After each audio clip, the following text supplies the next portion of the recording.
సన్న బియ్యం no stock మరో గ్యారంటీ అట్టర్ ఫ్లాప్ మొదలుపెట్టిన రెండో రోజే నిలిచిపోయిన సన్న బియ్యం పంపిణీ రేషన్ షాపులకు చేరింది 50% కోటానే పూర్తి స్థాయి సరఫరాలో ప్రభుత్వం విఫలం బియ్యం లేక షాపులు మూసివేస్తున్న డీలర్లు నిరాశతో వెనుదిరిగి వెళ్ళిపోతున్న లబ్ధిదారులు ఇక నమస్తే తెలంగాణ పత్రికలో ఈ యొక్క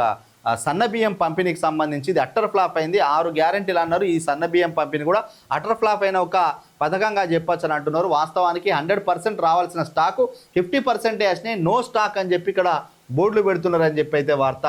రాష్ట్ర వ్యాప్తంగా ఉగాది పండుగ నాడు రేషన్ కార్డుదారులకు ఎంతో అట్టహాసంగా ప్రారంభించిన సన్నబియ్యం పంపిణీ కార్యక్రమం లబ్ధిదారులకు ఆదిలోనే నిరాశపరిచింది రాష్ట్ర వ్యాప్తంగా దాదాపు అన్ని రేషన్ దుకాణాల్లో 3వ రోజు నుంచే నో స్టాక్ బోర్డులు దర్శనమిస్తున్నాయి తగినంత నిల్వలు లేకపోవడంతో చాలా దుకాణాల్లో తొలి 2 రోజులు మాత్రమే అరకొరగా పంపిణీ సాగింది బియ్యం స్టాక్ లేదు బియ్యం వచ్చాక పోస్తాం వారం రోజులు ఆగాలి అంటూ డీలర్లు రేషన్ కార్డుదారులను ఒంటి చేతులతో తిరిగి పంపిస్తున్నారు ఇంకా మంచిర్యాల జిల్లా వ్యాప్తంగా అంటూ ఇది మంచిర్యాల జిల్లా వ్యాప్తంగా ఉన్న వార్త అయితే ఇవ్వడం జరిగింది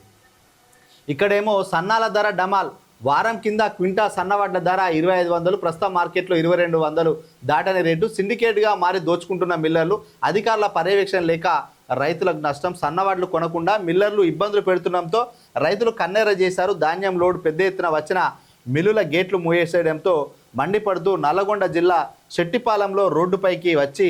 ఆందోళన చేశారంటూ ఇక్కడేమో సన్నబియ్యం పంపిణీలో ఆ సన్నబియ్యం స్టాక్ లేదని చెప్పి ఇక్కడ బోర్డు కనిపిస్తున్నాయి రేషన్ డీలర్ షాపులల్లో ఇక్కడేమో సన్నవడ్లకు మాత్రం 2500 రావాల్సిన కాడ 2200 కూడా రావట్లేదు ఈ సన్నవడ్ల రేట్లు డమాల్ అయిపోయినాయి మరి అధికారులు